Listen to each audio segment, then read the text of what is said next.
اعوذ باللہ من الشیطان الرجیم بسم اللہ الرحمن الرحیم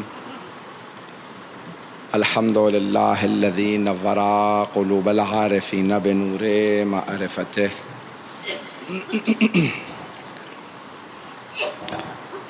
واثبت فؤاد انبیائہ و اولیائہ بقصص الانبیاء والمرسلین وأكمل إيمان المسلمين والمؤمنين بولاية علي أمير المؤمنين عليه السلام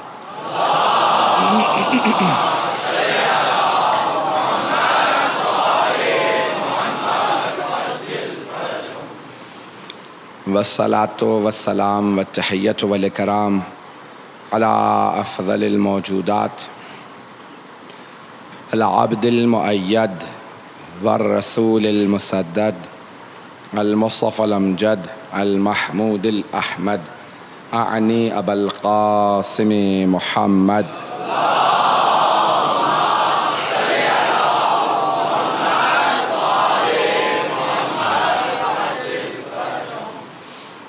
وعلى روحه ونفسه وصاهره ووسيه سيد الأتقياء والأصفياء مولا الموالی امام المتقین علی بن ابی طالب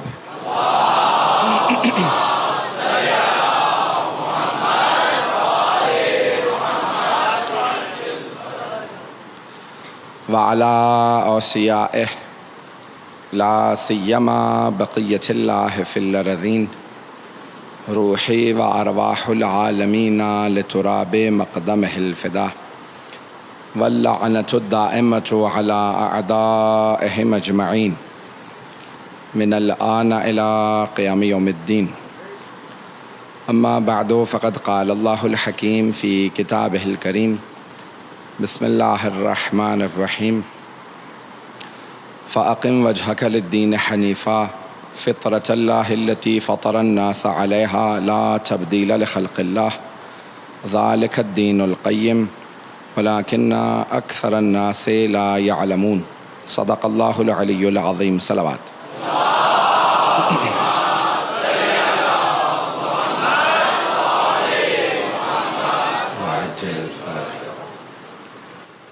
اللہ سبحانہ و تعالیٰ نے ہمیں دین حق عطا کیا ہے، یہ اس کی بہت بڑی سعادت ہے، اور دین حق پہ قائم رہنا یہ اس سے بڑی سعادت ہے۔ کوئی نعمت مل جائے یہ کافی نہیں ہے، بلکہ اس نعمت کو اپنانا بہت بڑا کام ہے۔ مارکا یہ نہیں کہ نعمت مل جائے، بلکہ اس نعمت سے انسان استفادہ کرے، جس لیے وہ عطا کیا گیا ہے مقصد انسان کو معلوم ہو جائے۔ تو دین اس لیے بھیجا گیا ہے تاکہ انسان اس کی معرفت حاصل کرے، اسے اپنائے، اس پہ عمل کرے۔ بہت سے افراد ہیں جو ایک کھڑی ہوئی کشتی کی تعریف کرتے رہیں، کشتی بہت اچھی ہے، کشتی بہت اچھی ہے۔ یہ کشتی اچھی ہے، لیکن جب اس پہ سوار ہو جائیں گے تو یہ آپ کو مقصد تک پہنچا دے گی۔ تو عزیزان گرامی، اس دین کو یہ کہنا یہ دین بہت اچھا ہے، جب آپ اس پہ عمل کریں گے تو پھر آپ مقصد تک پہنچ جائیں گے۔ وہ دین اس لیے بھیجا گیا ہے کہ اس پہ عمل کیا جائے، لوگ اسے اپنائیں۔ اس لیے نہیں کہ آپ کہتے رہیں قرآن بہترین کتاب ہے، پیغمبر اسلام بہترین پیغمبر ہیں، دین اسلام بہترین دین ہے، آل محمد سے افضل کوئی نہیں، یہ کہنا کافی نہیں، بلکہ انہیں اپنانا ضروری ہے، ہماری زندگیوں کا جز بن جائے۔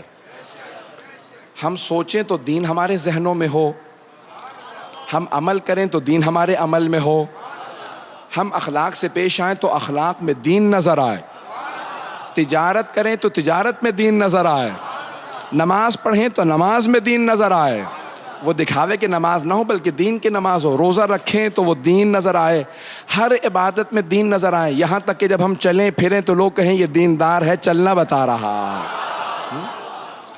کہ جناب امیر علیہ السلام کفار جب انہیں دیکھتے تھے تو کہتے تھے کہ ان کا چلنا بتا رہا ہے۔ ختمی مرتبہ سے متعلق یہاں تک ہے کہ جب آپ چلتے تھے تو اپنے آپ کو سمیٹ کے چلتے تھے، اپنی ابا کو تھام کے چلتے تھے، اکڑ کے نہیں چلتے تھے، ایسے چلتے تھے کہ ہر آدمی دیکھ کے پوچھتا تھا یہ کون ہے؟ کہا کیوں پوچھ رہے ہو؟ کہا ان کا چلنا بتا رہا ہے یہ نہ یہاں سے نہیں وہاں سے آئے ہیں.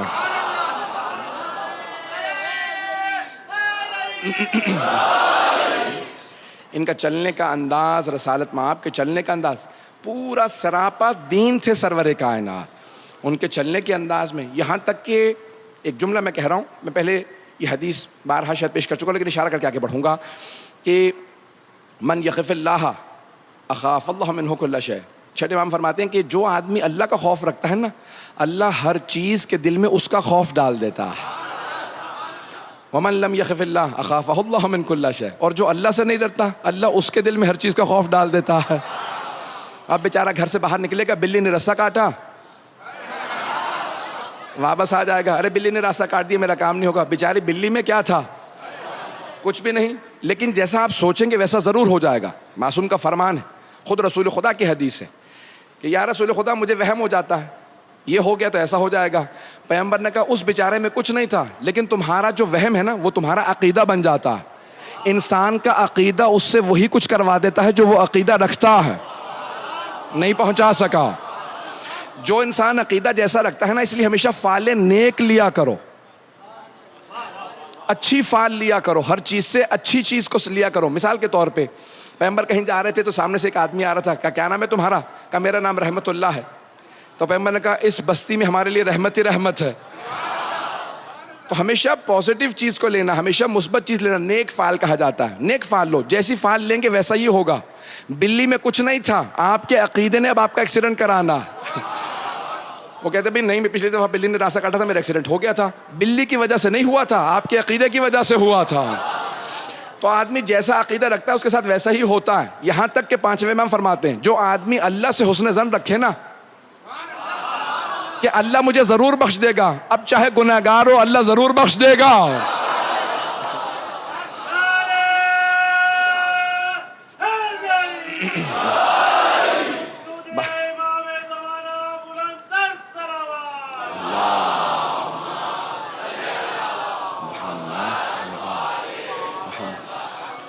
توجہ ہے زانے گرامی. تو دینداری بہت ضروری ہے. انسان کا عقیدہ اسے بہت کچھ کروا دیتا ہے. مختلف یہ توہمات کے اندر مت جائیے گا. ان توہمات کا جتنا مانیں گے ویسا ہی اثر ہوگا. اس لیے ہمیشہ نیک فعال لینی چاہیے. میں ایک اور بات کہہ دوں، یہاں پہ ایک روایت کو پیش کر دوں جس کو شاید آپ نے نہ سنا ہو کہ پیغمبر اسلام کسی بستی میں تبلیغ کے لیے جا رہے ہیں. تو اب صحابہ کرام ساتھ میں، اتنے میں سامنے سے بستی کا کوئی رہنے والا آدمی آ رہا تھا. تو پیغمبر اسلام نے سوال کیا بستی میں رہنے والے لوگ کیسے ہیں؟ کہ اس بستی میں رہنے والے لوگ بہت اچھے ہیں. کچھ آگے بڑھتے تھے، ایک اور آدمی آ رہا تھا کہ بھئی بستی کا کیا حال دیکھ کے آئے ہو؟ کہ کچھ اچھے لوگ بھی ہیں یہاں، کچھ برے بھی ہیں. کچھ آگے بڑھے اتنے میں ایک اور صاحب آ گئے. کبھی بستی کیسی ہے یہ؟ کہ بہت برے لوگوں کی بستی. تو ایک صحابی نے کہا یا رسول اللہ، ایک صحابی رضی اللہ عنہ کہنے لگے یا رسول اللہ کیا معاملہ؟ 3 افراد آئے، تینوں نے اپنے اپنا ورژن پیش کیا. ایک کہتا بہت اچھے لوگ ہیں، دوسرا کہتا کچھ اچھے ہیں کچھ برے، تیسرا کہتا بہت ہی برے لوگ ہیں. پیغمبر نے کہا لوگ کچھ بھی نہیں ہوتے، جیسا آدمی خود ہوتا ہے.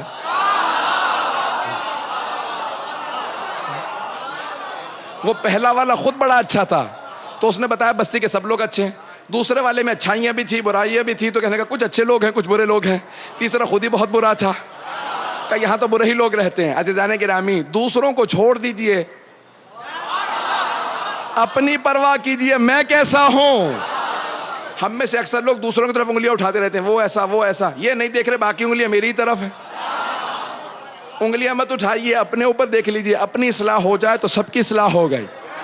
اپنی اصلاح ہو گئی تو سب کی. عزیزان گرامی، آپ نے ایک آدمی معاشرے کا برا کم کر دیا اگر آپ نے اپنے آپ کو اچھا بنا لیا. ایک آدمی اچھا ہو گیا. دینداری کیا شے ہے؟ آئیے ذرا میں آج دین کا فلسفہ پیش کرنا چاہتا ہوں کہ قرآن میں کیا کیا اصطلاحات آئی ہیں، کیا کیا الفاظ آئے ہیں، تو اس کے حساب سے آپ کو اندازہ ہو جائے گا. لفظ اصطفا قرآن میں آیا ہے. الف صاد توئے فے اور یا ہے لیکن اس پہ کھڑا الف ہے. تو اصطفا، اصطفا یعنی چننا. اصطفا یعنی چننا، انتخاب کرنا. بہت سے افراد ہوں انسان کا بھی اس کو میں نے چن لیا. آپ کسی دکان پہ جاتے ہیں، بہت سی انگوٹھیاں رکھی، کہتے ہیں بھئی یہ انگوٹھی میں نے چن لی. پتہ نہیں بات پہنچا پا رہا ہوں یا نہیں. اس صفحے تو اس کو میں نے چن لیا ہے، یہ میں نے انتخاب کیا، میرا انتخاب یہ ہے. اب ہر آدمی کا کرائٹیریا، میزان، ملاک کچھ بھی ہو سکتا ہے اپنے انتخاب کے لیے. پہنچا نہیں پایا میں بات کو. ہر انسان کے انتخاب کا کچھ بھی ہو سکتا ہے. ایک آدمی نے جا کے دکان میں انگوٹھیاں دیکھی، اسے کہا بھائی یہ انگوٹھی چمک بہت زیادہ رہی ہے. اسے یہ نہیں پتا پتھر اصلی ہے یا نہیں ہے. اس نے بس چمک دیکھی، چمک سے متاثر ہوا، انگوٹھی کا انتخاب کر لیا. دوسرے صاحب نے کہا مجھے چاندی سے کوئی مطلب نہیں ہے، مجھے پتھر اصلی چاہیے. اب وہ اصلی پتھر تلاش کر کر کے 10 دکانوں پہ گیا، آخر میں اس نے انتخاب کیا کہ یہ مجھے پتھر اصلی لگا، میں نے یہ انتخاب کر لیا. تو انتخاب مختلف ہوتے ہیں ہر آدمی. ایک آدمی گئے دکان پہ، کبھی میں بیکری کی دکان پہ جا رہا ہوں، کہ کیا لیجیے گا؟ کہ کوئی میٹھی شے دے دیجیے. اب کیا بیکری دکان پہ سبھی کچھ میٹھا ہے؟ کہ کچھ بھی میٹھا دے دیجیے، مجھے ملا کہ یہ ہے کہ کوئی میٹھا ہونا چاہیے، یہ نہیں ہے کہ کیا ہو. ایک صاحب نے کہا نہیں، میں نے پہلے فیصلہ کر رکھا، یہ ہوگا تو کھاؤں گا. ہر آدمی کا اپنا اپنا کرائٹیریا ہوتا ہے. لیکن اللہ کے ناموں میں سے ایک نام ہے الحکیم. عربی میں کہتے ہیں الحکیم. عربی میں اصطلاح یہ ہے کہ فعل الحکیم لا یخلو عن الحکمہ. حکیم کا کوئی فعل حکمت سے خالی نہیں ہوتا. اللہ حکیم ہے، وائز ہے، عقل مند ہے، حکیم ہے، یعنی حکمت ساری کی ساری اس کے پاس ہے.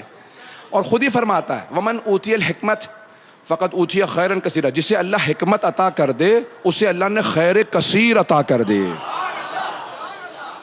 دولت خیر کثیر نہیں ہے، حکمت خیر کثیر ہے. وَلَقَدْ آتَيْنَا لُقْمَانَ الْحِكْمَةَ. اللہ کہہ رہا ہے ہم نے لقمان کو حکمت عطا کی تھی. اب ہمارے یہاں اردو میں حکیم کہتے ہیں جو جڑی بوٹیوں کا علاج کر لے. اب سب لوگوں نے جناب لقمان کو سمجھ لیا جڑی بوٹیوں کا معالج. کوئی وہ ہربل میڈیکل ڈاکٹر تھے. اللہ نے ان کے جتنے بھی نسخے بتائے ہیں کوئی ایک بھی ان کا طبی نسخہ نہیں لکھا، سارے حکمت کے نسخے بتائے ہیں. اپنے بیٹے سے کہہ رہے ہیں بیٹا، مولا علی فرماتے ہیں 1000 نصیحتیں کی جناب لقمان نے اپنے بیٹے کو. 1000 نصیحتیں. اللہ کو کچھ نصیحتیں اتنی پسند آئیں کہ اللہ نے قرآن میں لکھ دیں اور ایک پورا سورہ نازل کیا جس کا نام رکھا سورہ لقمان. اور لقمان حکیم، حکمت دانائی رکھتے تھے. تو اب انہوں نے کوئی طبی میڈیسن کا نسخہ نہیں دیا بیٹے کو، بیٹا یہ کھا لیا کرنا ہمیشہ علاج رہے گا، بیمار نہیں ہوگے. کیا ہے بیٹے کو نصیحت کی؟ کہا بیٹا جب بھی زمین پہ چلنا نا ولا تمشی علی الارض مرحا، تو اکڑ کے نہ چلنا. یہ زمین اللہ نے بنائی ہے، اسے اکڑنا پسند نہیں ہے. زمین پہ اکڑ کے نہ چلنا، کیونکہ اکڑ کے جب کوئی اور چلتا ہوا آ رہا ہوتا ہے تو تمہیں برا لگتا ہے. یہ اکڑ کے کیوں آ رہا ہے؟ جب تمہیں برا لگ رہا ہے تو جب تم چلو گے ایسے تو دوسروں کو بھی برا لگے گا. تواضع متواضع آدمی سے ویسے ہی لوگ محبت کرنے لگتے ہیں.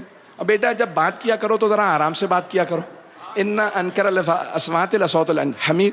کیونکہ جو بہت چیخ چیخ کے بات کرتا ہے نا تو وہ گدھا سا معلوم ہوتا ہے. کیونکہ گدھا جو ہے وہ سب سے زیادہ چیخ کے بولتا ہے.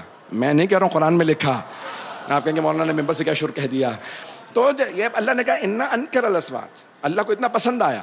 پھر بہت سی باتیں کہیں، بہت سی بات سن رہے ہیں حضرات.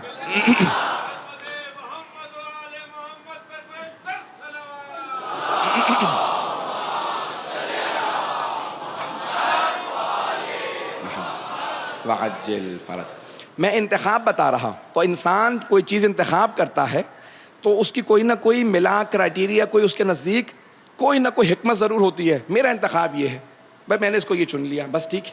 یہ پتھر میں نے اس لیے لیا، یہ کھانا اس لیے کھا رہا ہوں، اس میں مسالہ تیز تھا، اس میں یہ تھا وہ تھا، جو بھی ہو. آپ ہر آدمی کے نزدیک کوئی کرا. اللہ کا نام ہے الحکیم، تو کوئی حکمت ہوگی اس کے نزدیک بھی. اب اللہ قرآن کریم میں کہہ رہا ہے ان اللہ اصطفیٰ لکم الدین، اللہ نے تمہارے لیے دین چن لیا. جب اللہ دین چنے گا تو کوئی نہ کوئی حکمت ضرور ہوگی. تو اب اللہ کہہ رہا ہے میں نے کون سا دین چنا ہے؟ ان اللہ اصطفیٰ لکم الدین، اللہ نے تم سب کے لیے دین چن لیا. فلا تموتن الا وانتم مسلمون، اب کبھی نہ مرنا جب تک کہ مسلمان نہ ہو جاؤ. تو اللہ کہہ رہا ہے میں نے اسلام کو تمہارے لیے چن لیا ہے. اللہ کا چننا، سارے ادیان جو چل رہے ہیں مختلف انبیاء آتے رہے اللہ ہی کی طرف سے. لوگ گمراہ ہوتے رہے. کوئی کہنے لگا میں موسیٰ کا ماننے والا ہوں، یہودی ہو گیا. داؤد کو مانتا ہوں، یہودی ہوں. جناب عیسیٰ کو مانتا ہوں، عیسائی ہوں، میں مجوس کو مانتا ہوں، میں مختلف سارے کے سارے نکلتے چلے گئے. اللہ نے کہا دیکھو یہ سارے ادیان ہیں، اس زمانے میں سارے رائج ہو چکے تھے. اللہ نے کہا دیکھو اب ساری کی ساری جب میں نے ادیان کی فہرست دیکھی تو میری نظر کا انتخاب اسلام پہ گیا. تو ان اللہ اصطفیٰ لکم الدین فلا تموتن الا وانتم مسلمون. لفظ اصطفیٰ قرآن کے اندر 4 یا 5 مرتبہ آیا ہے. 4 آیات ہیں ذہن میں اس وقت، میں ساری پیش کرنا چاہ رہا ہوں اگر سننا چاہیں گے. تو اللہ نے دین کو کہا کہ دین کو اللہ نے چن لیا ہے، یعنی دین مصطفیٰ ہے. جسے اللہ چن لے وہ مصطفیٰ ہو جاتا. پتہ نہیں پہنچا پا رہا ہوں یا نہیں. تو اللہ فرما رہا ہے کہ میں نے چن لیا ہے. ان اللہ اصطفیٰ لکم الدین، تو دین مصطفیٰ ہے. اب چنا ہوا دین ہے اللہ کا. آئیے ذرا اور کس کس کو اللہ نے چنا ہے، اگر سننا چاہیں تو میں آگے بڑھ جاؤں گا. تو اللہ کا انتخاب یہ ہے کہ اللہ کہتا ہے ان اللہ اصطفیٰ آدم و نوحا و آل ابراہیم و آل عمران علی العالمین. اللہ فرماتا ہے قرآن کریم میں سورہ آل عمران، تیسرا سورہ ہے قرآن کے سورہ کا نام، تیسرے سورہ کا نام ہے سورہ آل عمران. سورہ عمران نہیں ہے، سورہ آل عمران ہے. تو اب آئیے ذرا دیکھتے ہیں کہ اللہ کیا فرما رہا ہے. سورہ آل عمران میں اللہ کہتا ہے ان اللہ اصطفیٰ آدم و نوحا، اللہ نے چن لیا کسے؟ آدم کو. و نوحا، اللہ نے چن لیا حضرت نوح کو. تو اللہ نے حضرت آدم و نوح علیہ السلام کو چن لیا. پھر اللہ آگے جا کے کیا کہتا ہے؟ ان اللہ اصطفیٰ آدم و نوحا و آل ابراہیم. اللہ نے صرف ابراہیم کو نہیں چنا، آل ابراہیم کو چنا. لیکن اللہ نے وہاں پہ صرف کہا آل کو چنا ہے. جناب رحیم کی ابراہیم آل سمیت چنا ہے. اب ساری آل کو نہیں کہا، یعنی یہ کہا کہ ان میں کچھ اچھے بھی ہوں گے، کوئی حضرت اسماعیل کی نسل سے ہوں گے، کوئی حضرت اسحاق کی نسل سے ہوں گے، کوئی مدین کی نسل سے ہوں گے، پتہ نہیں لوگ ہیں یا نہیں. جناب اسحاق کے بیٹے ہیں جناب یعقوب. یعقوب کے ناموں میں سے ایک نام ہے اسرائیل، بنی اسرائیل وہیں سے ہیں. تو اب ساری آل کا اللہ نے ذکر نہیں کیا، وہاں صرف کہا آدم کو چنا ہے، سارے آل آدم کو نہیں. اب گھبرا کے نہ سنیے گا. اللہ کہہ رہا ہے میں نے آدم کو چنا، ساری آل کو نہیں. نوح کو چنا، ساری نوح کی ساری آل کو نہیں. لیکن جناب ابراہیم سے متعلق کہا ابراہیم کو آل سمیت. لیکن اگلا جو جملہ ہے وہ زیادہ قابل غور ہے. وآل عمران، اور میں نے آل عمران کو چنا. تو عمران کو بھی آل سمیت چنا. لیکن وہاں پہ آل ابراہیم کا، یہاں پہ بھی آل عمران. ایک لفظ کا اللہ نے آل عمران کے ساتھ اضافہ کر دیا. وآل عمران علی العالمین. عمران کی آل کو میں نے عالمین پہ چن لیا.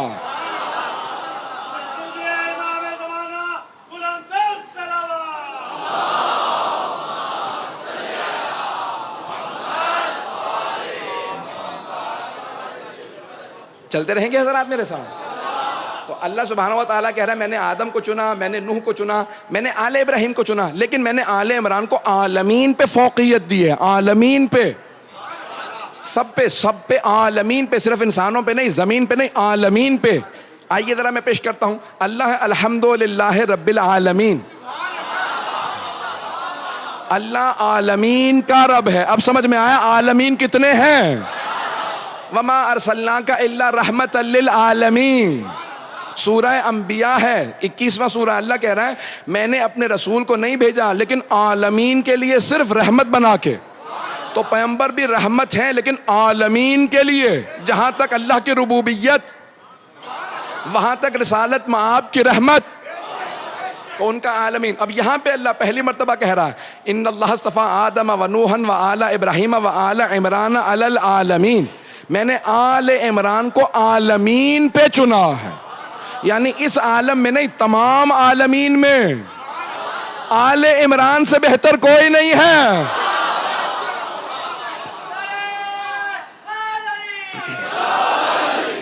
تو دین جس طرح مصطفیٰ ہے اللہ نے چنا ہے، اسی طرح سے اللہ نے آل عمران کو چنا ہے. اب یہ آل عمران کون ہے یہی پیش کرنا چاہ رہا ہوں تاکہ سمجھ میں آ جائے. جیسے دین برگزیدہ ہے، جیسے دین منتخب شدہ ہے، جیسے دین کو اللہ نے چنا ہے، ویسے ہی آل عمران کو چنا ہے. اب تک بہت سے افراد خاموش ہیں کیونکہ بہت سے افراد ابھی تک پہنچے نہیں ہیں، تو میں پہنچانا چاہتا ہوں. انگلی پکڑ کے پہنچانا آتا ہے.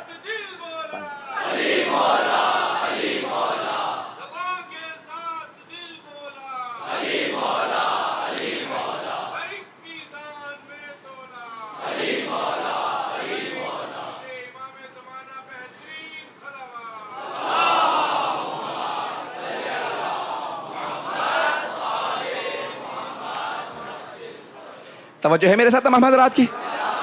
عزیزان گرامی، آپ کی توجہات کی نظر کر رہا ہوں. اب آئیے ذرا قرآن کریم کی روح سے اللہ نے قرآن میں سورہ بھی نازل کیا آل عمران، اور اللہ آل عمران سے متعلق کہہ رہا ہے کہ میں نے آل عمران کو عالمین پہ چن لیا. اب آئیں ذرا دیکھیں کتنے عمران ہیں اور اللہ نے کون سی آل عمران کو چنا، یہ کون سے عمران ہیں؟ تو اب 3 عمران ہیں جو مشہور ہیں. 3 عمران ہیں، میں تینوں عمران پیش کرنا چاہ رہا ہوں. تینوں ہی محترم ہیں، تینوں ہی حضرت ہیں. اسی لیے آج تک مسلمان کنفیوز ہیں کون سے عمران ہیں جن کی آل کو اللہ نے چنا ہے. آئیے ذرا تینوں عمران پیش کر دوں. اب آپ کو بیٹوں کے یا بیٹیوں کے نام سے بتاؤں گا تاکہ عمران پہنچ جائیں. تو پہلے ہیں جناب موسیٰ ابن عمران. جناب موسیٰ کے والد کا نام ہے عمران. تو 3 مشہور عمران ہیں قرآن کریم کی روح سے. 3 عمران مشہور ہیں قرآن کریم نے جو بتائے ہیں. پہلے حضرت موسیٰ کے والد، ان کا نام ہے عمران. اب جناب موسیٰ کی تو آل ہو نہیں سکتی جو سب پہ برگزیدہ ہو، جو عالمین پہ فوقیت رکھتی ہو. کیوں نہیں ہو سکتی؟ کیونکہ جس طرح جناب اسحاق و یعقوب و یوسف کی، اسی طرح سے جناب موسیٰ و داؤد کی ساری نسل اس وقت یہودی ہیں. پتہ نہیں لوگ پہنچ رہے ہیں نہیں پہنچ رہے. یہ نہ کہیے گا کہ انبیاء کی نسلیں پھر یہودی کیوں ہیں؟ جناب آدم کی نسل کو دیکھ لیجیے، آدھے سے زیادہ دنیا کے اندر. جناب نوح کی نسل کو آدھے سے زیادہ دنیا جناب نوح کی نسل ہے. تو انبیاء کی نسلیں کوئی بھی ہو سکتی ہیں. توجہ ہے میرے ساتھ؟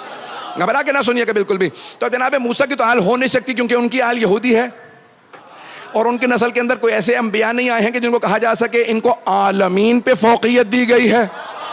دوسرے عمران ہیں جناب مریم کے والد، مریم بنت عمران. جناب عمران جو جناب مریم کے والد ہیں، ان جناب عمران کے صرف ایک ہی بیٹی ہیں، نام ہے مریم. جناب مریم کے صرف ایک ہی بیٹے ہیں، نام ہے عیسیٰ. عیسیٰ نے شادی نہیں کی، آسمان پہ اٹھا لیا گیا.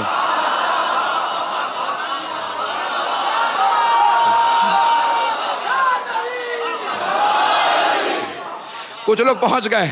تو پہلے عمران کی آل جو ہیں وہ زیادہ تر یہودی ہیں، اس کا مطلب ہے وہ عالمین پہ فوقیت نہیں رکھتے.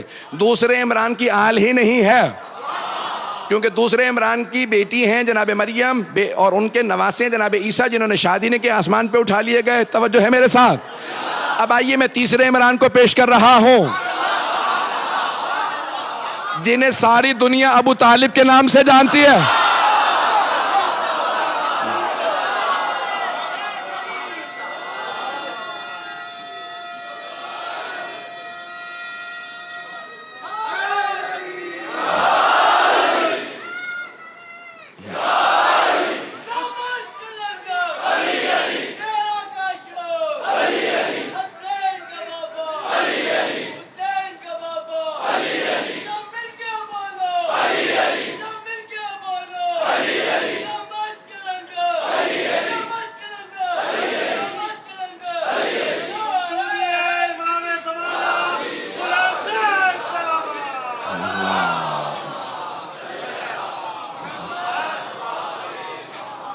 توجہ فرما رہے جانے گرامی.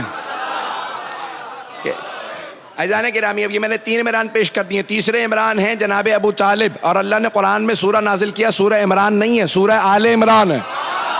نہیں ہے سارا مجمع میرے ساتھ؟ دوبارہ توجہ کیجئے گا. اللہ نے قرآن میں سورہ عمران نازل نہیں کیا، سورہ آل عمران. جب انسان کہتا ہے نا آل محمد تو محمد شامل ہیں. اگر ان کی فضیلت نہ ہوتی تو اللہ کبھی نہ کہتا آل محمد. تو اللہ نے قرآن کے اندر کہا سورہ آل عمران. اگر اللہ کہتا نا سورہ عمران تو کہتے ٹھیک ہے بھئی نسل نہیں ہے، خود تو اچھے تھے. توجہ. اگر اللہ کہتے تھا سورہ عمران تو پہلے عمران بھی ہو سکتے تھے، دوسرے عمران بھی ہو سکتے تھے، تیسرے بھی ہو سکتے تھے. تو اللہ نے کہا سورہ عمران نہیں ہے، سورہ آل عمران ہے. سورہ آل عمران ہے، سورہ آل عمران ہے. آل ہونا ضروری ہے، ایسی اچھی آل ہو کہ عمران بھی شامل ہو، آل بھی. تو اب عالمین پہ اللہ نے فوقیت دی ہے آل عمران کو. آل عمران کو اب دین مصطفیٰ ہے تو آل عمران میں اللہ کہہ رہا ہے کہ اللہ نے چن لیا ہے، آل عمران کو چن لیا. اب سمجھ میں آیا اللہ کے مصطفیٰ بندوں کو ماننے سے انسان دین حق پہ آتا ہے. کوئی محمد مصطفیٰ ہیں تو اس کا مطلب ہے آل بھی ایسی ہو جنہیں مصطفیٰ کہا جا سکے. اس کے کچھ مشتقات میں پیش کر دیتا ہوں. مصطفیٰ یعنی چنا ہوا. کچھ اور الفاظ بھی ہیں. ان اللہ ارتضی لکم, اللہ قرآن کے اندر کہہ رہا ہے ہم نے دین کو ارتضا یعنی ہم ایسا دین بنا رہے ہیں جس دین سے ہم خود راضی ہیں. ہم دین سے خود راضی ہیں, یعنی دوسرے لفظوں میں دین مرتضی ہے. توجہ توجہ توجہ, اللہ کہہ رہا ہے دین مصطفیٰ ہے, دین مرتضی ہے. اجتبا قرآن کے اندر آیا, دین مجتبا ہے. بھائی میں نے کچھ پیش کر دیے, اب آپ نے باقی ماننے ہو تو انہی جیسے مانیے گا, ایرے غیرے نہ مانیے گا.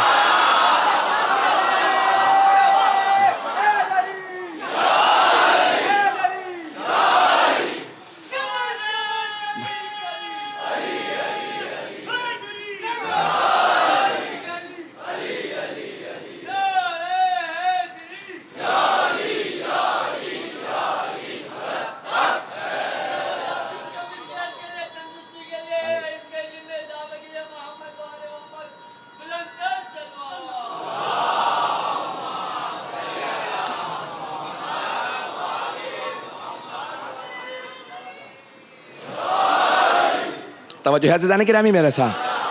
عزیزان گرامی, دین حق وہی دین ہوگا کہ جس کے پیشواں اللہ کے چنے ہوئے ہوں. جب دین کو اللہ نے چن لیا ہے تو پھر پیشواں ایسے ہونے چاہیے جنہیں اللہ نے چنا ہو, جن کے پیچھے چلتے ہوئے آپ کو کبھی شک نہ ہو. کہیں ایسا تو نہیں ہے یہ صحیح لے کے جا بھی رہا ہے یا کہیں اور لے کے جا رہا ہے. توجہ کیجئے گا عزیزان گرامی, اب دین اللہ نے قرآن میں بڑے واضح الفاظ کے اندر بتا دیا, ایاک نعبد و ایاک. تو اللہ نے اس سے پہلے ایک جملہ کہا تھا, مالک یوم الدین. اللہ دین کا لفظ ایسا ہے جو اللہ نے جگہ جگہ استعمال کیا ہے, اور ایک آگے جا کے اللہ کہتا ہے اہدنا الصراط المستقیم. تو اور یہ بالکل سیدھا راستہ ہے, جو دین حق ہے وہ بالکل سیدھا راستہ ہے. سیدھے راستے کی میں ہمیشہ کہتا ہوں خصوصیت یہ ہوتی ہے جس پہ کوئی شارٹ کٹ نہیں جاتا. ٹیڑھے راستے پہ شارٹ کٹ ہوتے ہیں, سیدھے راستے پہ کوئی شارٹ کٹ نہیں ہے. آپ یہ کہیں کہ میں کہیں سے کسی طریقے سے سیدھا راستہ ہے, لمبا راستہ ہوگا, نہیں, سیدھا راستہ سیدھا ہی چلنا. جب بھی آپ راستے سے اتر جائیں سمجھ لیں صراط مستقیم سے ہٹ گئے. آپ کو سیدھا ہی سیدھا چلنا ہے. دینداری اسی کا نام ہے. تیزی تراری نہ دکھائیے, دین سادگی کا نام ہے. وہ جو بہت زیادہ تیز بن رہے ہوتے ہیں وہ دین سے دور ہو رہے ہوتے ہیں. سادگی سے دین پہ رہیے, دیندار رہیں گے, خود بخود مصطفیٰ کے پیچھے چلتے رہیں گے, مرتضیٰ کے پیچھے چلتے رہیں گے, مجتبیٰ کے پیچھے. عزیزان گرامی, دینداری اسی کا نام ہے کہ انسان, آئیے میں چند مثالیں دینا چاہتا ہوں اگر سننا چاہیں گے. تو اب یہ اللہ نے جو دین چنا ہے اس کے اندر بہت ضروری ہے کہ انسان, اب بہت سے لوگ کہتے ہیں بھئی یہ بہت سادہ آدمی ہے. دیندار سادہ ہوتے ہیں, کہنا وہ چاہ رہے ہوتے ہیں بے وقوف ہوتے ہیں. اور بے وقوف کو عربی میں کہا جاتا ہے سفیح. سے فین یہ ہے, سین فے یہ ہے, سفیح. اس کی جمع ہے سفہا. قرآن اٹھا کے دیکھیے کہ وہ جو مسلمان ہو جاتے تھے کافر ان سے کہتے تھے انتم السفہاء, تم لوگ بے وقوف ہو, دیندار بن گئے ہو, تمہیں شراب چھوڑنی پڑی, جوا چھوڑنا پڑا, سارے گناہ چھوڑنے پڑے, تو ایسے دین کا کیا فائدہ ہوا؟ ہم تو ابھی بھی دنیا کی لذتوں میں ہیں. اللہ نے کہا ان سے کہہ دیجئے یہی بے وقوف ہیں, دنیا کی چھوٹی سی زندگی, وہاں لذتیں تلاش کر رہے ہو. اگر یہاں صحیح کر لو گے تو آخرت میں لذتیں ہی لذتیں ہیں, لیکن یہاں لذتیں تلاش نہ کرو, یہاں سختیاں برداشت کر لو. دین اسی کا نام ہے کہ انسان آخرت میں اللہ سے جزا مانگے.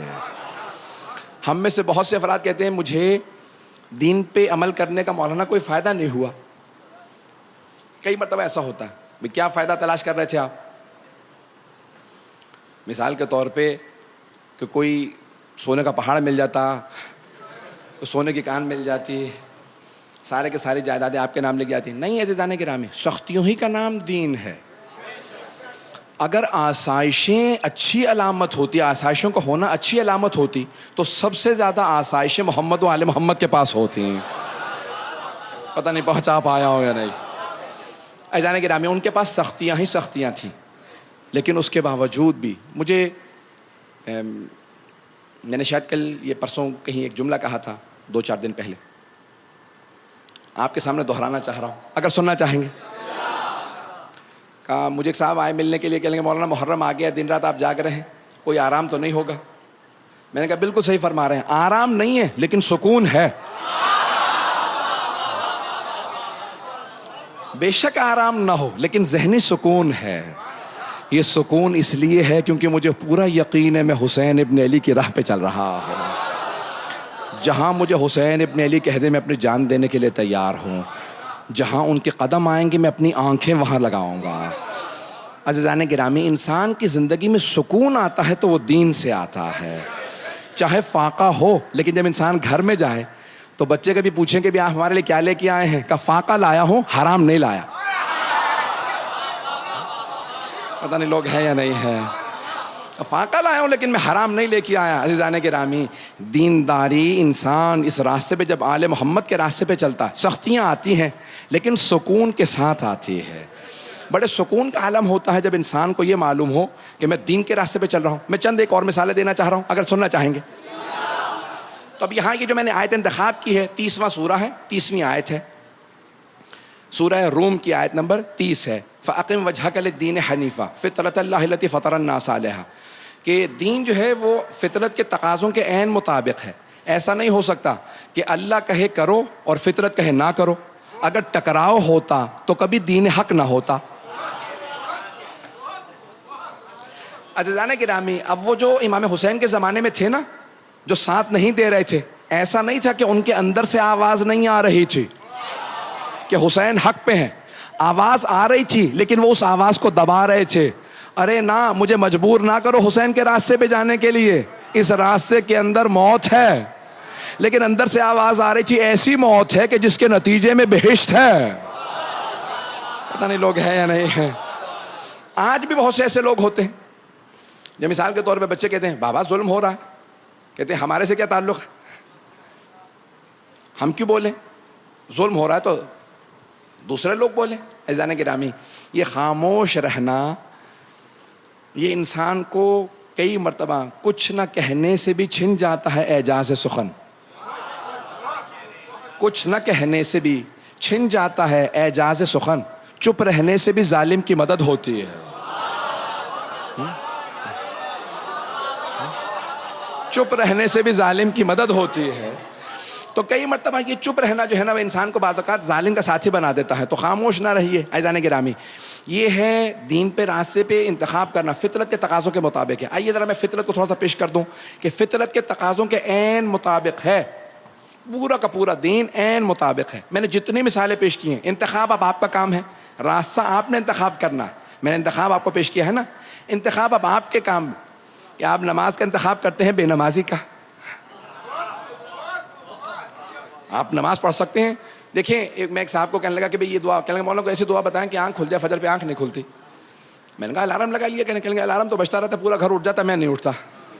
تو میں نے ان سے کہا بھئی یہ سورہ بقرہ کی آخری 2 آیات ہیں, حدیث میں ہے آمن الرسول بما انزل الیہ من ربہ والمؤمنون کل. یہ 2 آیات جو پڑھ کے سوئے گا, سورہ بقرہ کی آخری 2 آیات, اس کی فجر پہ بغیر کسی سہارے کے آنکھ کھل جائے گی. میں نے کہا لیکن ایک شرط ہے, آنکھ کھل جائے گی, اب کمبل اٹھانا آپ کا کام ہے. پتہ نہیں پہنچ رہے. بھائی انسان کی آنکھ کھل کے پھر بھی کانوں پہ کمبل دے کے آنکھوں پہ کمبل رکھ کے سو جائے تو اور چیز ہے. عزیزان گرامی, یہ انسان اپنے آپ کو دھوکہ نہ دے. انتخاب آپ ہی نے کرنا, میں نے بے نمازی بننا یا نمازی بننا, روزہ رکھنا یا نہیں رکھنا, میں نے یہ تمام کے تمام کام کرنے ہیں یا نہیں کرنے, عزاداری میں آنا یا نہیں آنا, یہ انتخاب آپ کا. اللہ نے راستہ دکھا دیا, انسان کو واضح نظر آ رہا ہوتا ہے. عزیزان گرامی, جتنا مرضی دنیا نے پروپیگنڈا کر لیا عزاداری کے خلاف, بھائی مجلسوں میں نہ جانا یہ ہوتا ہے, مجلسوں میں جانا وہ ہوتا ہے. معاشرے کے 3 طبقات ہوتے ہیں. پیغمبر اسلام کے زمانے میں بھی دین حق رسول اسلام, اسلام دین حق ہے. اب رسول خدا کے زمانے میں بھی 3 طبقات ہوتے ہیں, مرد, خواتین, بچے. تینوں کو دور رکھنے کے لیے 3 پروپیگنڈے کیے گئے. پتہ نہیں آپ کہاں جا رہے ہیں حضرات. میں 3 پروپیگنڈوں کی بات کر رہا ہوں.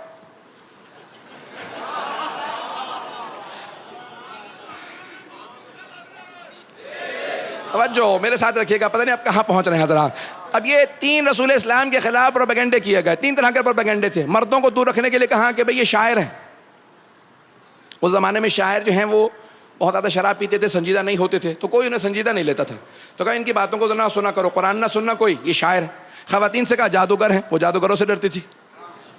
کہ بھئی ایسا نہ ہو کہ جادو کر دیں، کہ انسان جادو سے اس کی عقل زائل ہو جاتی ہے۔ تیسرے بچوں سے کہا بھئی یہ مجنون ہے، یہ دیوانے ہیں، تو بچے کیا کرتے تھے؟ ہاتھوں میں پتھر لے کے مارنے لگتے تھے۔ اب 3 طبقات کو دور رکھنے کے لیے 3 پروپیگنڈے کیے گئے، مردوں کو دور رکھنے کے لیے کہاں شاعر، خواتین کو دور رکھنے کے لیے کہاں جادوگر، بچوں کو دور رکھنے کے لیے کہاں مجنون۔ عزاداری کے خلاف بھی 3 پروپیگنڈے کیے گئے۔ یہی آپ میں عزاداری کے خلاف 3 پروپیگنڈے۔ مردوں سے کہا مجلس میں نہ جانا، نکاح ٹوٹ جائے گا۔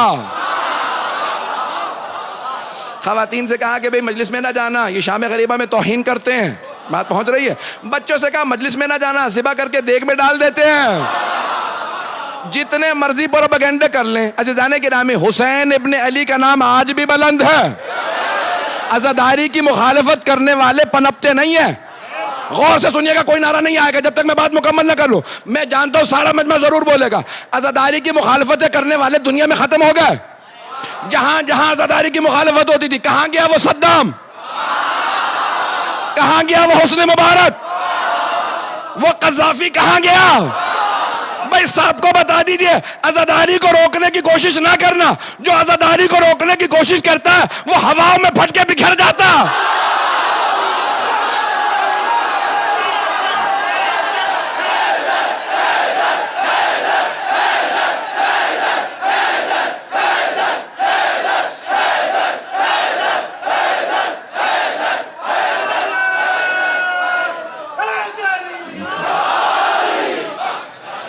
توجہ فرما رہے جانے کے نام۔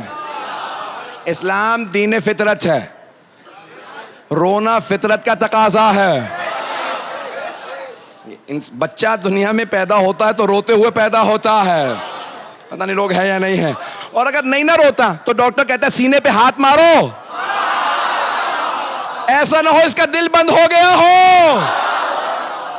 عزیزان گرامی، یہ انسان پیدا ہی ہوتا ہے تو فطرت کے تقاضوں کے عین مطابق پیدا ہوتا ہے۔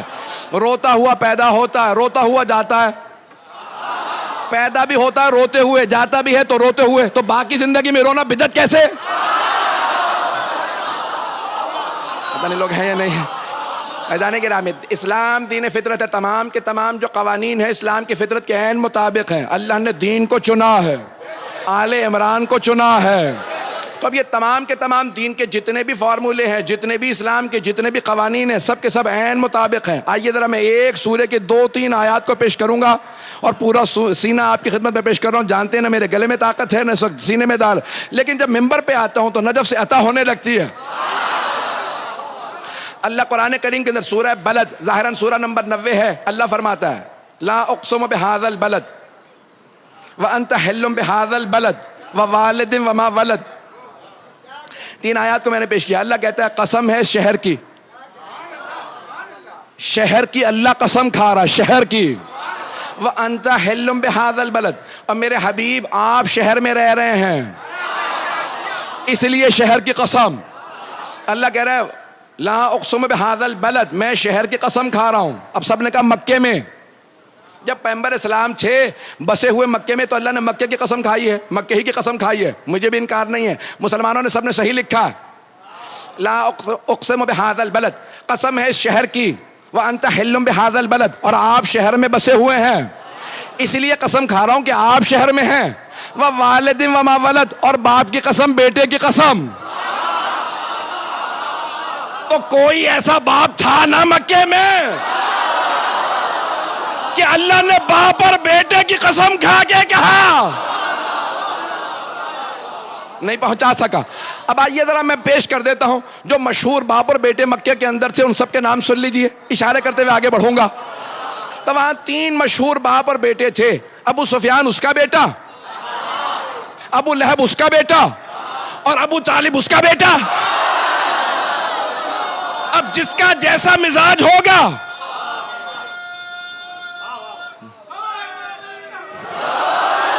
جس کا جیسا مزاج ہوگا وہ اپنے ذہن میں ویسا ہی باپ اور بیٹا لے آئے۔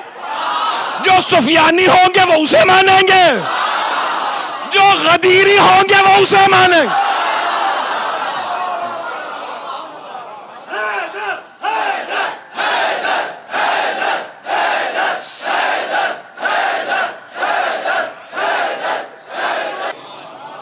توجہ ہے عزیزان کرام، اسلام دین فطرت ہے اور فطرت میں انسان کے توحید ہے، فطرت میں صحیح ہدایت کی پیروی ہے، فطرت میں سچائی ہے، فطرت میں انسان کے تمام خوبیاں ہیں۔ ہر بچہ فطرت کے تمام تقاضوں کے مطابق پیدا ہوتا ہے۔ یہ والدین ہیں جو مختلف ادیان میں لے جاتے ہیں، اور والدین ہیں جو مختلف برائیاں سکھا دیتے ہیں۔ بچہ فطرت ہی پہ پیدا ہوتا ہے، توجہ ہو، بچہ سچا پیدا ہوتا ہے، بچہ دیانتدار پیدا ہوتا ہے، بچہ امین پیدا ہوتا ہے، بچہ تمام خوبیاں رکھتا ہے۔ یہ والدین اسے مختلف چیزیں سکھا دیتے ہیں، یہ معاشرہ سکھا دیتا ہے۔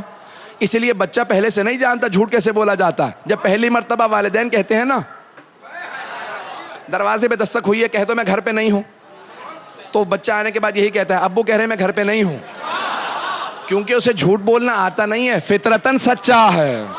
پتہ نہیں لوگ ہے یا نہیں۔ انسان فطرتاً سچا پیدا ہوا ہے، فطرتاً توحید کا پیروکار ہے، توجہ ہے، برا تو نہیں محسوس کر رہے ہیں؟ فطرتاً ساری خوبیاں انسان کے اندر ہیں، کوئی ایسا نہیں ہوتا جو برائیوں کے ساتھ پیدا ہو، کوئی ایسا نہیں ہوتا جو برائیوں کے ساتھ پیدا ہو۔ اور اگر کسی کو مسلسل کوئی گمراہ کر رہا ہو، برائیوں میں دھکیل رہا ہو، تو اللہ کہتا ہے دیکھو میں ہدایت بھیجتا رہوں گا، نہ مانو تو تمہارا کام۔ اب کوئی یہ نہ کہے کہ ہم یزید کو برا کیوں کہتے ہیں، اسے تو اچھا ماحول ملا ہی نہیں۔ ماحول اچھا نہیں ملا تھا تو حسین کا سر اسے قرآن سنا رہا تھا، قرآن سننے کے بعد ہی توبہ کر لیتا۔ پتہ نہیں لوگ ہے یا نہیں۔ وہ پھر بھی ظلم کرتا رہا۔ واقعہ کربلا کے بعد اس نے مدینے پہ ظلم کیا، مدینے کو حلال قرار دے دیا، پھر مکے پہ حملہ کیا، 3 سال حکمران رہا۔ 3 سال میں 3 ایسے بڑے بڑے گناہ کیے کہ اگر ایک بھی کر دیتا جہنم کے لیے کافی تھا۔ عزیزان گرامی، اس لیے اللہ مہلتیں دیتا رہتا ہے۔ اگر مہلت نہ ملے تو پھر انسان کہہ سکتا ہے کہ اللہ نے بندوبست نہیں کیا۔ دین فطرت کے تقاضوں پہ پورا اترتا ہے۔ اپنی اس فطرت کی آواز پہ لبیک کہنا یہ میرا اور آپ کا کام ہے۔ یہ ہمارا کام ہے کہ ہم لبیک کہیں، کہ اندر سے جب آواز آئے، حق کی طرف سے آواز آتی رہتی ہے۔ میں آج زیادہ تفصیل سے مصائب نہیں پڑھوں گا، جو 5-10 منٹ پڑھوں گا قبول فرمائیے گا۔ عزیزان گرامی، آج مجھ سے درخواست کی کہ طفلان جناب مسلم کے چند جملے پیش کر دوں۔ عزیزان گرامی، حق، اب کوئی آدمی کہے نا کبھی بڑا آدمی تھا، لڑنے کے لیے آیا تھا، لیکن بچے تو لڑنے کے لیے نہیں آئے تھے۔ اہل بیت کی حقانیت کی سب سے بڑی نشانی وہ بچے ہیں، وہ بچے جو مارے گئے۔ کربلا میں بھی بچے مارے گئے۔ اچھا چلیں ایک بچے کو مار دیا تھا تو کوئی آدمی یہ دعویٰ کر سکتا تھا ہم نے دھوکے میں مار دیا، لیکن ایک بچے کا سر نہیں گیا، کئی بچوں کے سر گئے ہیں۔ جناب قاسم کا سر ہے، 13.5 برس کے ہیں۔ اونو محمد کے سر ہیں، جناب عبداللہ کا سر ہے، جناب علی اصغر کا سر ہے، عبداللہ رضی کا سر ہے، کتنے بچوں کے سر ہیں۔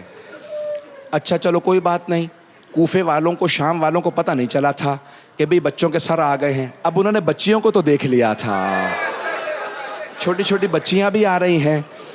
بچوں کو پتھر نہیں مارے جاتے، بچیوں کو تماچے نہیں مارے جاتے۔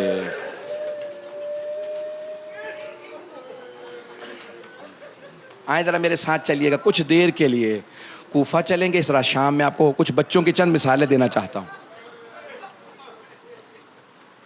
بچوں سے حقانیت کا پتہ چلتا ہے۔ بچے بالکل شفاف ہوتے ہیں، جو گھر میں دیکھ رہے ہوتے ہیں وہی بولتے ہیں۔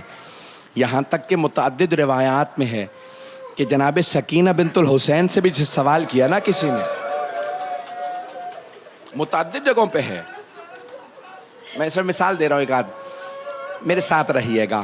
کسی نے کوفے میں کہا، ایک خاتون نے کہا، مومنہ خاتون تھی، جانتی نہیں تھی یہ کون ہے، دوڑتی ہوئی آئی اور آنے کے بعد کہا اے اسیرو، جناب سکینہ کو دیکھا، ارے چھوٹی سی بچی بھی اسیر ہے، تو کہا کہ بیٹی میں کچھ صدقہ لے کے آئی ہوں، بس میرے لیے ایک دعا کر دینا، دعا کر دو۔ جناب سکینہ نے، بعض علماء نے لکھا جناب زینب نے کہا کہ الصدقہ تو علینا حرام، صدقہ ہم پہ حرام ہے۔ ارے کوئی یہ سوچنے والا نہیں تھا تم پہ صدقہ حرام کیوں ہے، کوئی یہ تو پوچھتا صدقہ تو صرف آل محمد پہ حرام ہے، کسی نے نہیں پوچھا۔ تو اب ایک مرتبہ کہا پھر کیوں صدقہ حرام ہے؟ کہا ہم آل محمد ہیں. اب ایک مرتبہ فوراً دوبارہ گھر گئی, دوڑتی ہوئی آئی, کہ اب منع نہ کیجئے گا, یہ صدقے کے نہیں نظر کی کھجور ہے. تو جناب سکینہ حسین کی بیٹی ہے نا, کہا نہیں کھاؤں گی نہیں, پہلے بتا کام کیا ہے کہ نظر کی کھجور لائی ہے. تو ایک مرتبہ وہ خاتون کہنے لگی میرا شوہر سفر میں گیا ہوا ہے, بس دعا کرنا خیریت سے آ جائے. بی بی نے کہا اور کیا کام ہے؟ اس نے ایک مرتبہ بچی کو دیکھا, پھر کہا بس اتنی دعا کر دینا جیسے آپ یتیم ہوئی ہیں میرے بچے یتیم نہ ہو.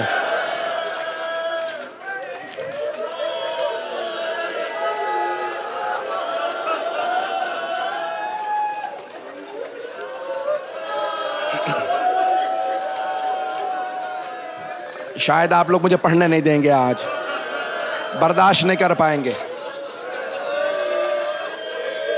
اگر سب خاموش ہو کہ ایک جملہ میرا سن لیں, میری ایک درخواست ہے آپ سے. آپ کو پتا ہے دنیا کا رواج کیا ہے؟ جب کسی کے گھر میں خوشی ہوتی ہے نا تو لوگ جمع ہونے لگتے ہیں. ارے ان کے گھر میں خوشی ہے, شادی ہے, تو سارے لوگ جمع ہونے لگتے ہیں. لیکن نہ جانے جناب سیدہ کا گھر کیسا گھر ہے, یہاں لوگ غم میں جمع ہوتے ہیں, ہمیشہ غم میں آتے ہیں, بیوی کو پرسہ دینے آتے ہیں. سیدہ آپ کا گھر لٹ گیا, ہم پرسہ دینے آئے. اجرکم اللہ, اجرکم اللہ. بس بھائی میں نے سارے مصائب چھوڑ دیے, نہیں پڑھوں گا. اب دو جملے سن لیجئے. آل محمد علیہ السلام کے مصائب بہت زیادہ ہیں, چھوٹے چھوٹے بچے بھی ساتھ گئے ہیں. بعض علماء نے لکھا ہے جب بیویاں گئی تھی نا, صرف مولا کی 2-3 بیٹیوں کا تذکرہ کیا جاتا ہے, لیکن مولا کی اکثر بیٹیاں مولا حسین کے ساتھ گئی ہیں. مولا علی کی 10 سے زیادہ بیٹیاں ہیں, 14 بیٹیاں ہیں, اکثر مولا حسین کے ساتھ گئی ہیں. صرف 2-3 کے مصائب بیان کیے جاتے ہیں, اکثر بیٹیاں ساتھ گئی ہیں. اور مولا کے بیٹوں کی بہویں وغیرہ سب ساتھ گئی ہیں. جانتے ہیں کیا ہے؟ بعض علماء نے یہاں تک لکھا ہے کہ جب مولا حسین جا رہے تھے نا بیویوں کے ساتھ, تو ان بیویوں کی گودوں میں بچے تھے, کچھ بچے بڑے تھے, کچھ چھوٹے تھے. جب جا رہے تھے تو 42 بچے ساتھ تھے, لیکن جب واپس آئے نا مدینے تو ہر بیوی سے دوسری بیوی یہ پوچھتی تھی تمہارے ساتھ بچے تھے کہاں گئے, بچے تھے کہاں گئے.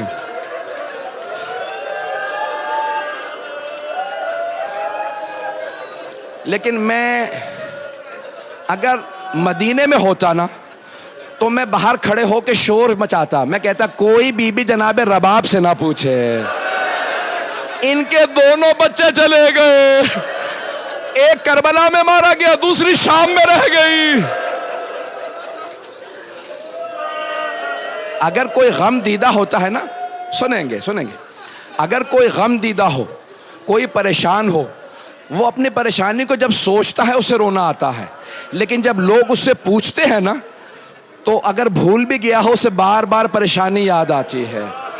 تو علماء نے لکھا ہے جناب رباب جب اسیری سے رہا ہو کے مدینے واپس آ گئیں تو صرف 6 مہینے زندہ رہیں, اور مسلسل روتی رہتی تھی. ایک ہاتھ سر پہ رکھتی تھی اور رو کے کہتی تھی واہ حجابا, دوسرا ہاتھ سینے پہ رکھتی اور کہتی واہ حسینا. اجرکم اللہ. بس بھئی آئیں گے میرے ساتھ کچھ دیر کے لیے, ذرا کوفے چلیے. میں دیکھ رہا ہوں ہزاروں کا مجمع ہے, مجھے نہیں معلوم کہاں کہاں تک گلیوں میں دور دور تک لوگ ہیں, لیکن علماء نے بتایا 16,000 یا 18,000 نمازی تھے مسجد میں جب جناب مسلم ابن عقیل نماز پڑھا رہے تھے. جب شروع کی تو 16,000 نمازی, اور جب نماز ختم کی تو کوئی بھی نہیں تھا. جب لوگ نکل رہے تھے نا اس میں 2 بچے تھے, ایک کا نام تھا ابراہیم, دوسرے بچے کا نام تھا محمد. ابراہیم و محمد علیہ السلام 11 اور 9 برس کے تھے, ایک دوسرے کا ہاتھ پکڑ رکھا تھا, دھکے لگتے ہوئے باہر نکل گئے. جیسے آج روشنی ہے نا ویسے روشنی نہیں تھی. جب حالات خراب ہوتے ہیں نا ہر آدمی گھر کا دروازہ بند کر دیتا ہے. اب بچوں کو ہر دروازہ بند نظر آ رہا تھا. چھوٹے بھائی نے بڑے بھائی سے پوچھا ہمارا کوئی بھی نہیں ہے شہر میں؟ بڑے بھائی نے کہا ہم پردیسی ہیں نا اس لیے کوئی نہیں ہے. اجرکم اللہ, اجرکم اللہ. بس میں نے سارے مصائب چھوڑ دیے. ایک مرتبہ دونوں شہزادے مختلف جگہوں پہ پناہیں لیتے رہے. جب 9 ذی الحج آئی نا تو ایک مرتبہ آوازیں آ رہی تھی. دونوں شہزادے کہیں چھپے بیٹھے تھے, بچے تھے چھوٹے چھوٹے, تو آوازیں آ رہی تھی, مارو مسلم کو مارو, اقتلوہ, مسلم کو قتل کر دو. چھوٹے بھائی نے بڑے بھائی سے پوچھا, بھیا یہ کون سے مسلم کی باتیں ہو رہی؟ تو اب بڑے بھائی نے بڑے پیار سے کہا, بھیا یہ ہمارے بابا نہیں ہیں. تو چھوٹے بھائی نے بڑے بھائی سے ایک مرتبہ دیکھا تو دیکھا بڑے بھائی کی آنکھوں میں آنسو ہیں. کہا, بھیا آپ کو تو جھوٹ بھی بولنا نہیں آتا.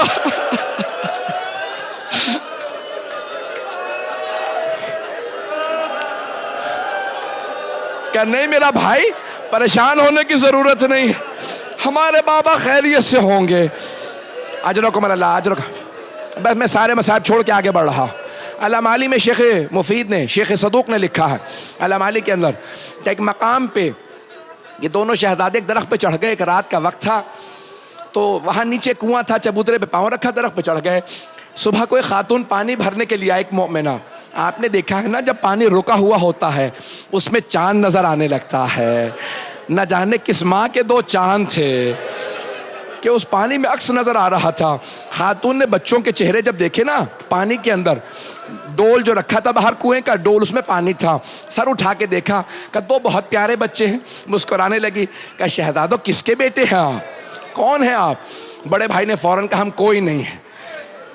کہ گھبرانے کی ضرورت نہیں ہے, میں ایمان والی مومنہ خاتون ہوں, بتائیے آپ دونوں کون ہیں؟ چھوٹے بھائی نے فوراً کہا, ہم مسلم کے بیٹے ہیں. کہ ہم دونوں مسلم کے بیٹے, کہ ہم دونوں مسلم کے بیٹے.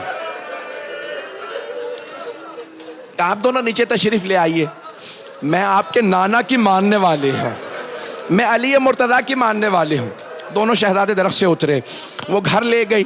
مومنہ تھی, اس زمانے میں عام تھا بیوی مومنہ ہے, شوہر ایمان نہیں رکھتا تھا, شوہر اس کا حارث تھا, بہت ظالم آدمی تھا. ایک مرتبہ اس مومنہ نے دونوں شہزادوں کو کھانا کھلایا, پانی پلایا, ایک حجرے میں بٹھا دیا. کہا, شہزادوں میری درخواست ہے بس کوئی آواز نہ کیجئے گا. یہ نہیں بتایا میرا شوہر ظالم آدمی ہے, عبید اللہ ابن زیاد کی فوج میں ہے. رات ہو گئی, شوہر گھر آیا. کہا, کیا بات ہے بہت دیر سے آئے ہو؟ کہا, سارا دن تلاش کرتا رہا, عبید اللہ ابن زیاد نے 5000 انعام رکھا ہے مسلم کے دونوں بیٹوں کے سر لانے پہ. اس نے فوراً کہا, توبہ کر, وہ علی کے نواسے ہیں. کہ مجھے انعام چاہیے.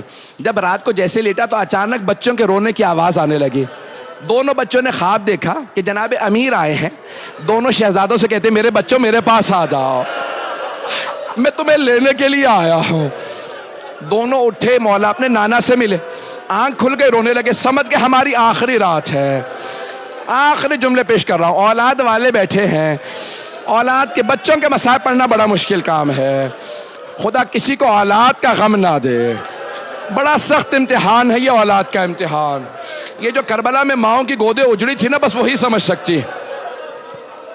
بس ایک مرتبہ اس کی آنکھ کھلی, اس حجرے میں آیا جہاں دونوں شہزادے تھے. ایک مرتبہ دروازے کا دروازہ کھولا, ہاتھ میں چراغ تھا, دیکھا 2 وہاں بچے بیٹھے ہیں. کہا, کون ہیں آپ دونوں؟ انہیں نہیں معلوم تھا, اسے نہیں بتانا. کہا, ہم دونوں ابراہیم و محمد مسلم ابن عقیل کے بیٹے ہیں. اب میں کیسے بتاؤں آپ کو؟ بتاؤں گا نہیں, اشارہ کروں گا, جو دیکھیں گے پہنچ جائیں گے. اس نے چراغ رکھا, ہاتھ بڑھائے, بالوں میں ہاتھ ڈالے,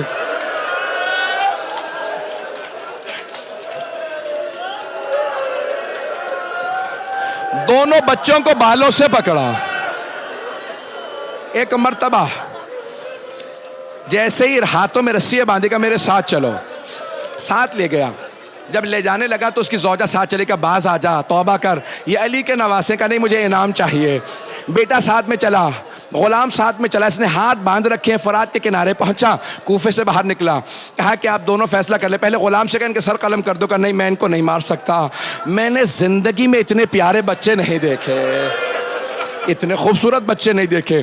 بیٹے سے کہا تو مار دے. کا نہیں, میں نہیں مار سکتا. پھر ایک مرتبہ اس نے تلوار نکالی. کہا, دونوں میں سے بتاؤ پہلے کس کا سر قلم کروں؟ اپنے کرتے اتارو, میں سر قلم کروں گا. ایک مرتبہ چھوٹے بھائی نے رونا شروع کیا. کہا, کیا بات ہے, دکھ میں کیوں نہیں کھولتے؟ پرانے زمانے میں ایسے بٹن نہیں ہوتے تھے. کہا, دکھ میں کیوں نہیں کھولتے؟ کہا, میری ماں میرا کرتا اتارتے تھے, مجھے کرتا اتارنا نہیں آتا.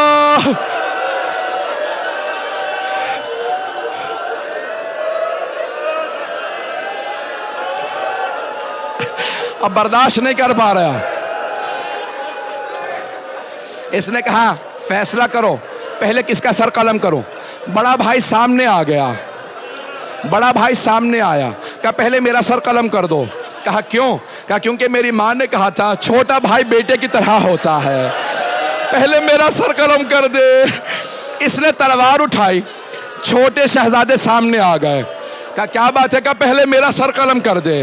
کہا کیوں؟ کہا میری ماں نے کہا تھا بڑا بھائی باپ کی طرح ہوتا ہے. ایک مرتبہ میرے طرف دیکھیے گا, ایک مرتبہ دونوں شہزادوں نے ایک دوسرے کے گلے میں باہیں ڈالی. اس نے تلوار چلائی, دونوں کے سر قلم کر دیے.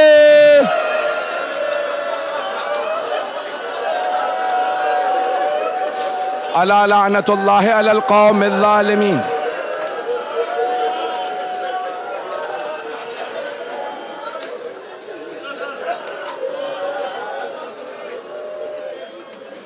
وَسَيَعْلَمُ الَّذِينَ ظَلَمُوا أَيَّ مُنْقَلِبٍ يَنْقَلِبُونَ.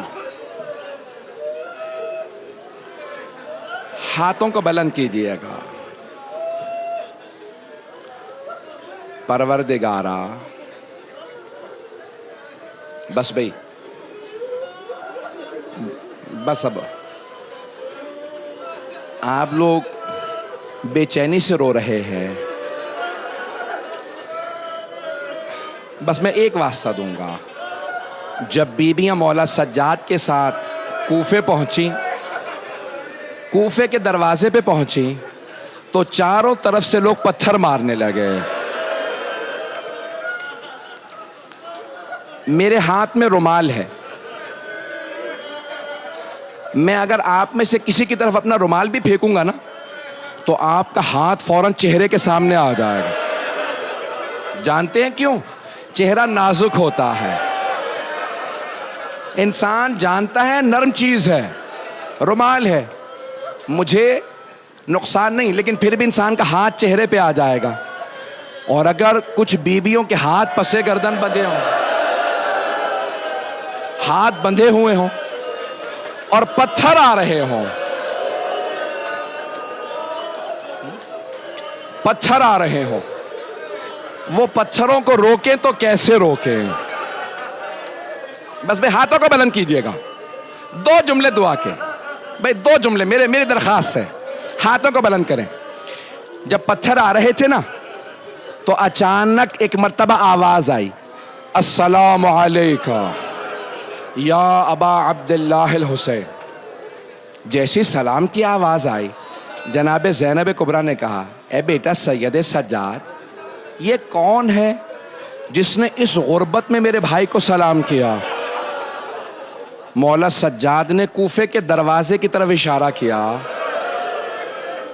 بیبیوں نے دیکھا کوفے کے دروازے پہ ایک سر لٹکا ہوا تھا.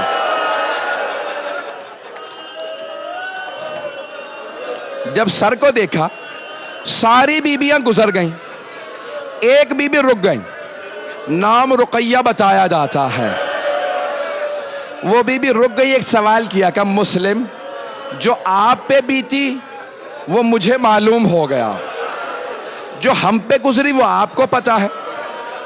مسلم بس مجھے اتنا بتا دیں, میرے 2 یتیم بچے کہاں؟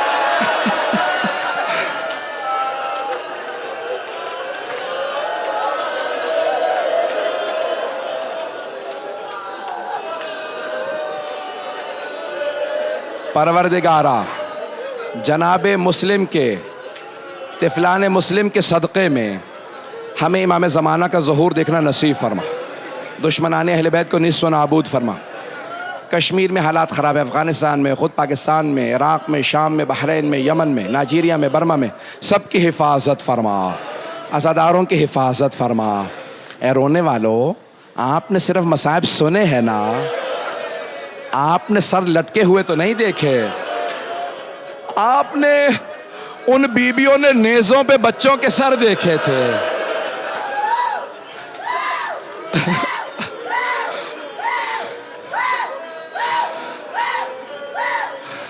میرے بھائی برداشت نہیں کر پاتے میں سخت جملے جب کہتا ہوں.